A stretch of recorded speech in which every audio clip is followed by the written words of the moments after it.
Everyone, today we are going to discuss about lines and angle chapter of class 6। हम लोगों ने पहले lines and angle के बारे में बहुत कुछ डिस्कस किया हुआ है। लाइन्स क्या होता है, लाइन सेगमेंट क्या होता है, रे क्या होता है, पैरेलल लाइंस क्या होती हैं, इंटरसेक्टिंग पॉइंट्स क्या होता है, ये सभी हम लोग डिस्कस कर चुके हैं। आज हम लोग कुछ आगे डिस्कस करने वाले हैं properties of parallel lines. Parallel lines क्या होती हैं? तो दो ऐसी लाइंस जो एक ही डायरेक्शन में आगे की तरफ जा रही हो और इनफाइनाइट तक आगे बढ़े, लेकिन फिर एक दूसरे से वो कभी भी इंटरसेक्ट नहीं करे, एक दूसरे को कभी भी वो क्रॉस नहीं करे, वो होता है पैरेलल्स लाइन। उसी के कुछ प्रॉपर्टीज़ के बारे में हम लोग डिस्कस करने वाले हैं। So let's start now. जब दो पैरेलल्स लाइंस को कोई तीसरा लाइन आकर के इंटरसेक्ट करे, जस्ट लाइक आप फिगर में देख पा रहे हो, एक लाइन है M, दूसरा है N और तीसरा लाइन L आकर के इन दोनों लाइन को क्या कर रहा है, इंटरसेक्ट कर रहा है। तो बहुत सारी कंडीशंस होते हैं, कुछ प्रॉपर्टीज़ होती हैं, कुछ एंगल्स फॉर्म होते हैं। लमसम 8 एंगल बनता है जिसके बारे में हम लोग आज डिस्कस करने वाले हैं। लेकिन उसको डिस्कस करने से पहले हमें कुछ और इम्पोर्टेंट टॉपिक्स जिसको कवर करना होगा वो ये है। सबसे पहला है एडजेसेंट एंगल। जैसे कि यहाँ पे लिखा गया है एडजेसेंट एंगल। एडजेसेंट एंगल क्या होता है? जैसे कि अगर एंगल 1 और एंगल 4 को हम लोग एडजेसेंट बोल सकते हैं। क्यों? क्योंकि एडजेसेंट एंगल में क्या होता है, तो दो ऐसा एंगल जिसमें कोई कॉमन आर्म हो, यानी कि कोई एक साइड दोनों एंगल में कॉमन हो। जैसे कि एंगल 1 और एंगल 4 को हम लोग देखते हैं। एंगल 1 ये है और एंगल 4 ये है, जिसमें ये वाला आर्म दोनों एंगल में क्या है, कॉमन है।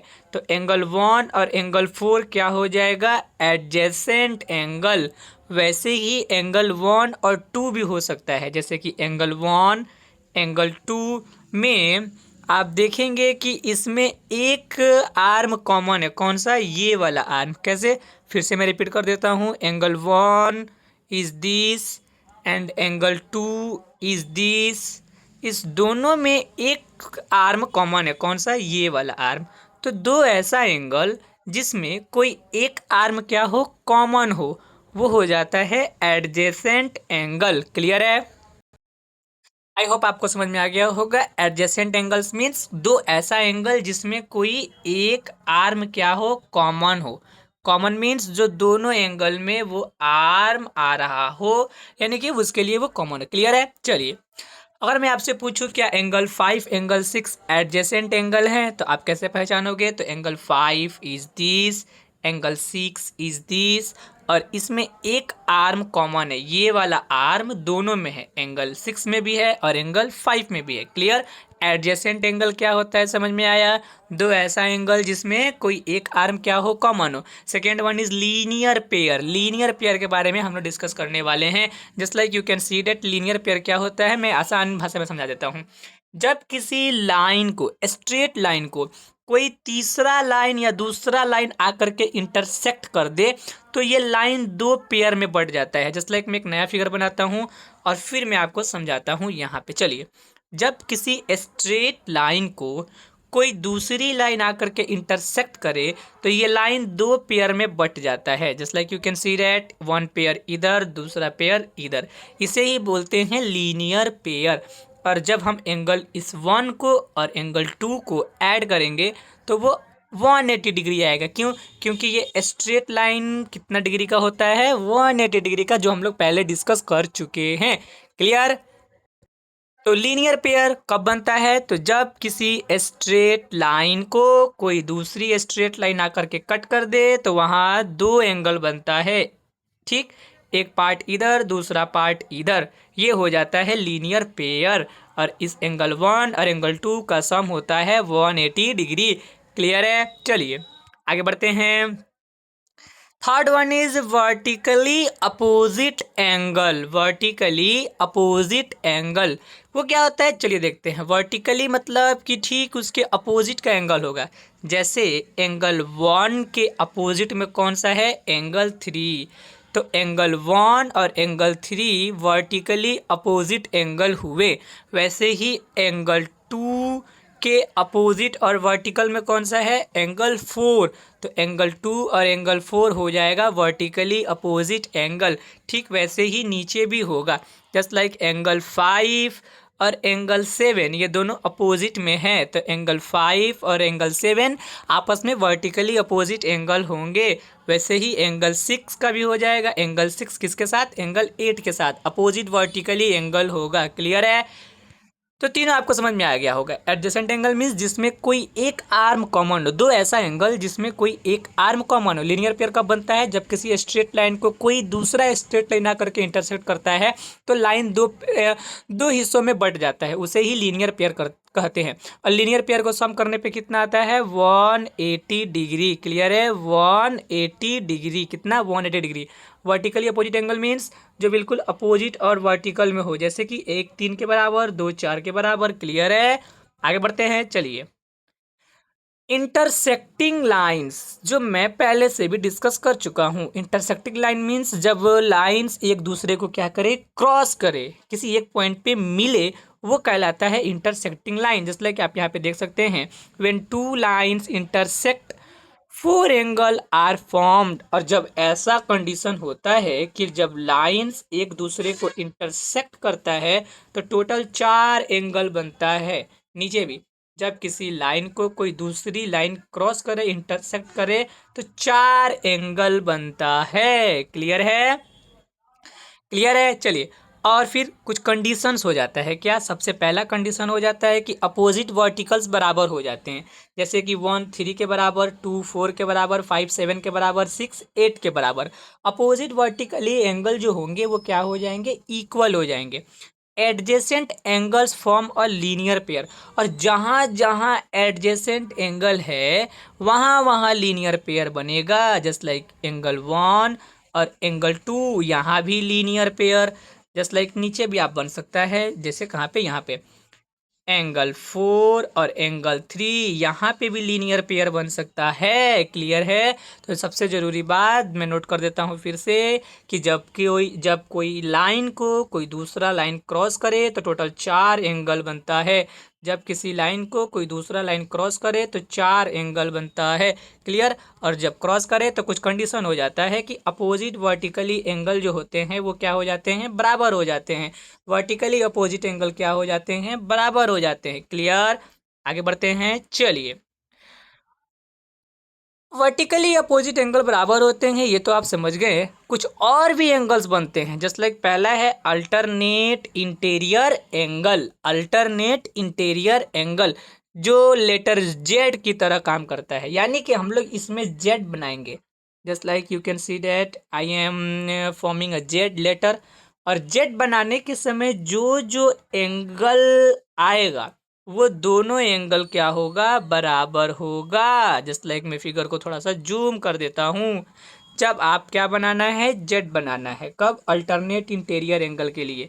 जब आप जेड बनाइएगा तो आपको दो एंगल मिलेगा, एक यहाँ और दूसरा यहाँ। तो ये एंगल 3 और एंगल 5 क्या हो जाएगा, बराबर हो जाएगा। किस कंडीशन से, अल्टरनेट इंटीरियर एंगल के वजह से। आप जेड को अपोजिट भी बना सकते हैं, जस्ट लाइक ऐसे। यहाँ से भी एक जेड बन सकता है अपोजिट में, तो आपको मिलेगा एंगल 4 और एंगल 6। ये दोनों एंगल भी क्या होंगे, बराबर होंगे। कंडीशन क्या है, अपोजिट वर्टिकली एंगल। क्लियर है? क्लियर है? चलिए आगे बढ़ते हैं। यहाँ पे लिखा गया है अल्टरनेट इंटीरियर एंगल्स लाई इनसाइड, मतलब कि जेट बनाने के समय वो कहाँ होना चाहिए, जेट के अंदर होना चाहिए। जैसे कि यहाँ पे और यहाँ पे, जेट के बाहर नहीं जाना चाहिए। क्लियर है? चलिए, यही बात यहाँ पे लिखा गया था वो। और अल्टरनेट इंटीरियर एंगल क्या होगा, हमेशा बराबर होगा। आपको क्या बनाना है, जेट बनाना है, इधर से भी और इधर से भी, दोनों साइड से। और जो जो एंगल उसके अंदर मिलेंगे वो आपस में बराबर होंगे। And now corresponding angle. Corresponding कहने का मतलब है जो सेम रिस्पॉन्स करते हो। रिस्पॉन्स का मतलब होता है उत्तर देना, जवाब देना, यानी कि दो ऐसा एंगल जिसको ड्रॉ करने के समय बिल्कुल सेम रिस्पॉन्स मिल रहा हो तो वो भी आपस में बराबर रहेंगे। इसके लिए हमें लेटर एफ ड्रॉ करना है। कैसे, चलिए। एफ कहाँ कहाँ ड्रॉ हो सकता है, मैं ड्रॉ करके दिखाता हूँ। जस्ट लाइक कि आप यहाँ पे एफ ड्रॉ कर सकते हैं। हुआ तो यहाँ पे एंगल मिलेगा, ये और ये दोनों एंगल आपस में क्या होंगे, बराबर। तो लेटर एफ बनाने में जो जो एंगल आपको मिला, एंगल 4 और एंगल 8, वो दोनों आपस में इक्वल होगा, ये कोरिस्पोंडिंग एंगल के वजह से। क्लियर है। नेक्स्ट, अगर हम लोग चाहें तो एफ को अपोजिट भी कर सकते हैं, जस्ट लाइक इधर से, फिर यहाँ से हमें कौन कौन सा मिलेगा, एंगल 3 और एंगल 7। तो एंगल 3 और एंगल 7 भी आपस में क्या होगा, इक्वल होगा। क्लियर है। और सिंपल लैंग्वेज में हम ये बोल सकते हैं कि जो अप साइड वाला एंगल है वो इसके अप साइड वाले एंगल के बराबर होगा, यानी 1 होगा 5 के बराबर, 2 होगा 6 के बराबर। प्रॉपर्टी क्या है, कोरिस्पोंडिंग एंगल्स। वैसे ही इसके जो नीचे का एंगल होगा, एंगल 4, वो नीचे वाले एंगल के बराबर होगा, किसके, 8 के बराबर। इधर भी नीचे वाला एंगल 3 किसके बराबर होगा, एंगल 7 के बराबर। प्रॉपर्टी क्या है, कोरिस्पोंडिंग एंगल। क्या लिखा गया है वो पढ़ लेते हैं। Corresponding angles look like they are in same corner. वही बात, कोरिस्पोंडिंग जो होगा वो दिखने में बिल्कुल एक जैसा होगा, जो बिल्कुल सेम कॉर्नर पे होगा। कैसे, तो ऐसे, जैसे कि ये वाला एंगल इस वाले एंगल के कॉर्नर के बराबर है, तो ये दोनों आपस में क्या हो जाएगा, बराबर हो जाएगा। क्लियर। ये वाला एंगल इस वाले एंगल के कॉर्नर के बराबर है, तो ये दोनों क्या हो जाएगा, बराबर। क्लियर है। ये वाला एंगल, एंगल 4, ये किसके बराबर हो जाएगा, एंगल 8 के सेम कॉर्नर पे है। ठीक वैसे ही एंगल 3 जो होगा वो हो जाएगा किसके बराबर, एंगल 7 के, क्योंकि सेम कॉर्नर पे है। क्लियर है। प्रॉपर्टी क्या है, कोरिस्पोंडिंग एंगल। क्या, कौन सा लेटर ड्रॉ करते हैं, लेटर एफ। क्लियर है। Corresponding angles are in the same position are equal. Corresponding angle same position में होते हैं और इक्वल होते हैं। ये 1 5 के बराबर, 4 8 के बराबर, 2 6 के बराबर, 3 7 के बराबर। क्लियर है। आगे बढ़ते हैं। चलिए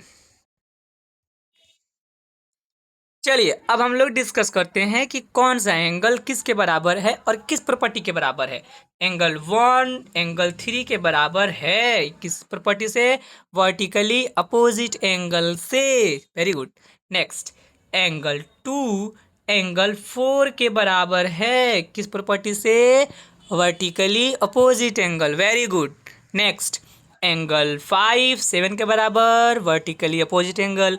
6 8 के बराबर, vertically opposite angle. Very good. Next, अब एंगल 1 जो है वो 5 के बराबर है। 1 किसके बराबर है, 5 के, same position same corner, corresponding angle. Very good. Next, angle 2 जो है वो एंगल 6 के बराबर है, सेम पोजीशन सेम कॉर्नर, फिर से corresponding angle. Very good. Now angle 3 जो है वो बराबर है एंगल 5 के। एंगल 3 जो है वो है 5 के, जेड बना तो अल्टरनेट इंटीरियर एंगल। एंगल 4 जो है वो 6 के बराबर है, फिर अपोजिट जेड बना, alternate interior angle. Very good.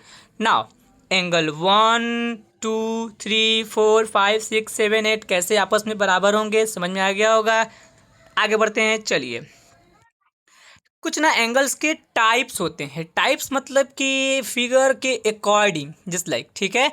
Angles के तो टाइप्स हम लोग एंगल चैप्टर में डिस्कस कर चुके हैं, लेकिन फिगर के अकॉर्डिंग भी कुछ एंगल्स के टाइप्स होते हैं। जैसे पहला जो है वो है interior angle, those angle date lies in the shape, यानी कि वो एंगल जो शेप के अंदर होता है, वो सभी एंगल्स होते हैं इंटीरियर एंगल।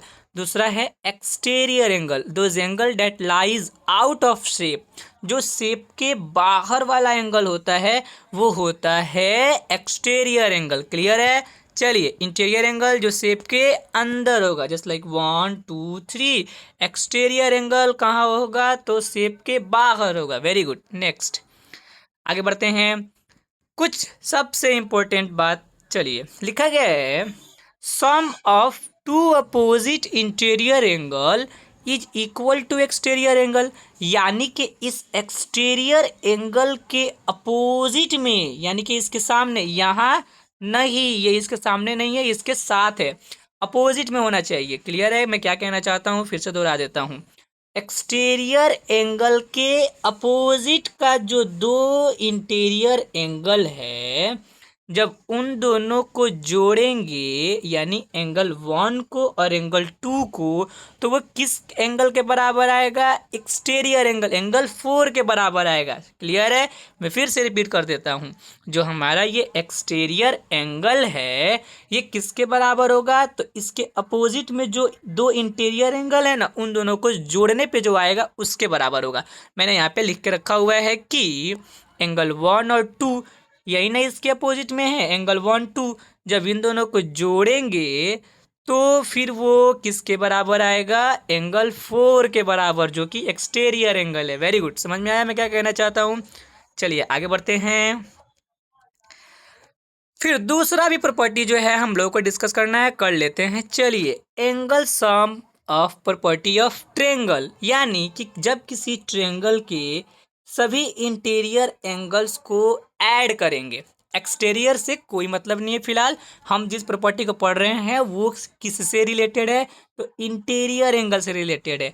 किसी भी ट्रेंगल के सभी इंटीरियर एंगल को जब हम लोग सम करेंगे तो वो हमेशा 180 डिग्री ही आएगा। क्लियर है? किसी भी ट्रायंगल का सभी इंटीरियर एंगल को ऐड करेंगे, 1 2 3 तीनों एंगल को ऐड करेंगे तो कितना आएगा? 180 डिग्री। क्लियर है? वेरी गुड, आगे बढ़ते हैं। चलिए, कुछ क्वेश्चन जो मैंने यहाँ बनाया है ये आपको नोटबुक में नोट डाउन करना है और फिर मेरे पास सेंड करना है। चलिए स्टार्ट करते हैं। फिगर के अकॉर्डिंग सबसे पहले वाले फिगर में हमें x की वैल्यू फाइंड करनी है। x कौन सा एंगल है? एक्सटीरियर। ये किसके बराबर होगा? तो ये 50 और 70 के सम के बराबर होगा, जो मैंने यहाँ पे किया हुआ है। हमने क्या किया है कि लिखा है कि एंगल x जो होगा वो दो इंटीरियर एंगल जो दिया है 50 डिग्री और 70 डिग्री, उन दोनों के सम के बराबर होगा। क्यों? क्योंकि एक्सटीरियर एंगल जो होता है वो बराबर होता है किसके? तो इसके अपोजिट में जो इंटीरियर एंगल होता है उनके सम के। तो हमने क्या किया, इस x का वैल्यू फाइंड करने के लिए इस दोनों को आपस में सम कर दिया। इन दोनों को आपस में सम करने पे जो आएगा वो किसका वैल्यू होगा? x का। क्लियर है? पहला नंबर समझ में आया। चलिए दूसरा नंबर फिगर में फिर यहाँ पे x निकालना है, तो इसके अपोजिट में कौन कौन सा है? ये है।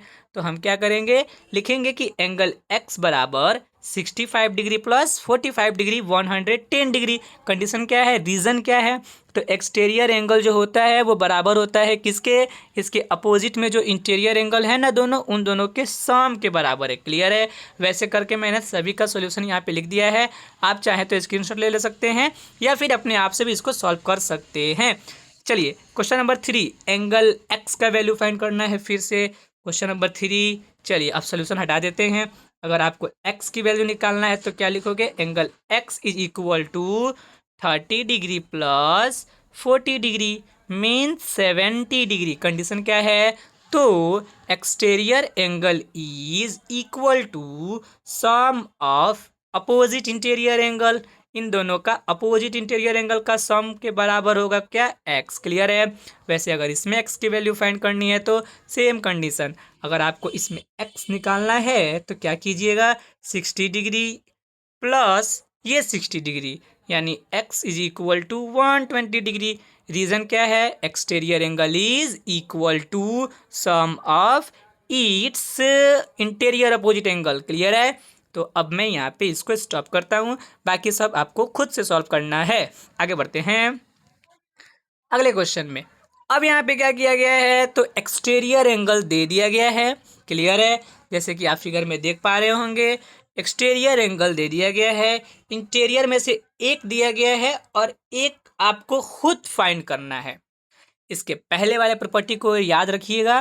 तो पहले वाला प्रॉपर्टी क्या होता है, तो इंटीरियर एंगल के बराबर होता है दोनों इंटीरियर एंगल का सम, यानी कि 115 डिग्री के बराबर क्या होगा, तो जब x और ये 50 को आपस में ऐड करेंगे तब, अब जिसको लीनियर इक्वेशन आता हो वो यहाँ से क्वेश्चन खुद सॉल्व कर सकता है, लेकिन फिर भी मैं बता देता हूँ कि अगर आपको यहाँ पे एंगल एक्स की वैल्यू फाइंड करनी है तो आप क्या कीजिएगा, 115 डिग्री में से 50 डिग्री माइनस कर दीजिएगा और आपका आंसर 65 डिग्री आ जाएगा।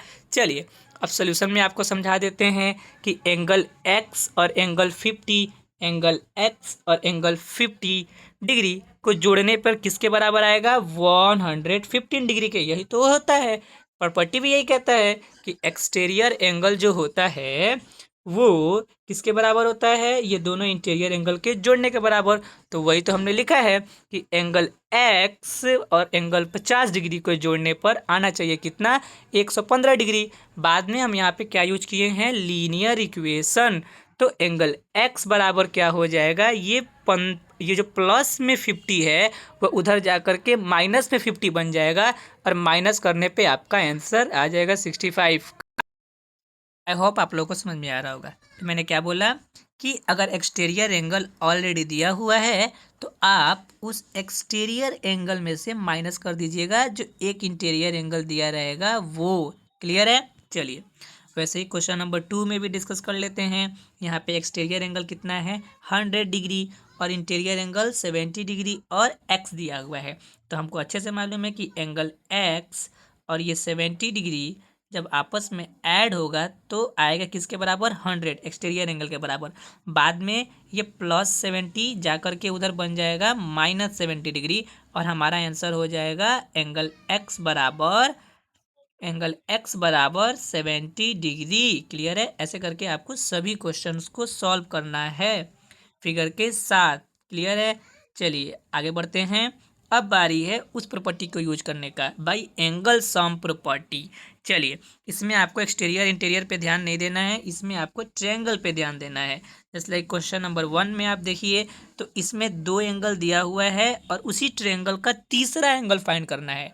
एक्सटीरियर नहीं है, ये इंटीरियर एंगल ही है, तीनों इंटीरियर एंगल ही है। देखिए कैसे सॉल्व करेंगे। तो हमको अच्छे से मालूम है कि किसी भी ट्रायंगल का जब तीनों इंटीरियर एंगल को सम करते हैं तो वो आता है किसके बराबर, 180 डिग्री के बराबर। तो हमने क्या किया, एंगल एक्स को एंगल एक्स लिखा, 50 डिग्री को 50 डिग्री लिखा और 60 डिग्री को 60 डिग्री लिखा। क्लियर है। और फिर लीनियर इक्वेशन की तरह हमने इसको सॉल्व करना शुरू किया। एंगल एक्स रह जाएगा, 50 डिग्री और 60 डिग्री आपस में मिलके क्या बन जाएगा, 110 डिग्री और इज इक्वल टू में 180 डिग्री वैसे ही रहेगा। बाद में एंगल एक्स की वैल्यू अगर फाइंड करना है तो ये +110 जब इज इक्वल टू के उधर जाएगा तो -110 बन जाएगा और माइनस करके जो आएगा वो किसका वैल्यू होगा, एक्स का। क्लियर है। प्रॉपर्टी लिखना एकदम कंपलसरी है कि by angle sum property of triangle, by angle sum property of triangle, यानी कि किसी भी ट्रायंगल का जब तीनों इंटीरियर एंगल को सम करते हैं तो 180 डिग्री आता है। फिगर नंबर 2 में ध्यान से देखेंगे तो पता चलेगा कि एक एंगल का वैल्यू है 30 डिग्री और ये जो है ये सिंबल किसका है, 90 डिग्री का है। तो 30 डिग्री 90 डिग्री तीसरा एंगल फाइंड करना है। फिर से वही प्रॉपर्टी यूज करेंगे, by angle sum property of triangle we have angle x तो हमको निकालना है 90 डिग्री और 30 डिग्री इज इक्वल टू में बनेगा 180 डिग्री। कंडीशन क्या है, तो ट्रायंगल जो है वो राइट एंगल ट्रायंगल है। ये जो ट्रायंगल है वो कौन सा ट्रायंगल है, राइट एंगल्ड ट्रायंगल, यानी कि ये राइट एंगल है कितना डिग्री का, 90 डिग्री का। तो यहाँ से हमने 90 डिग्री इस क्वेश्चन में फिल किया हुआ है। एक्स तो फाइंड करना था, 30 डिग्री पहले से दिया हुआ था। फिर लीनियर इक्वेशन की तरह सॉल्व करना शुरू करेंगे। 90 डिग्री 30 डिग्री को आपस में ऐड करेंगे, फिर ये जा करके उधर माइनस होगा और एंगल एक्स की वैल्यू जो है वो कितना डिग्री, 60 डिग्री आ जाएगा। क्लियर। ऐसे करके आपको सभी क्वेश्चंस को सॉल्व करना है। इसका स्क्रीनशॉट ले लीजिए। और इस चैप्टर में क्लास 6 के लिए इतना ही था। फिर मिलते हैं अगले टॉपिक के साथ, तब तक के लिए बाय बाय।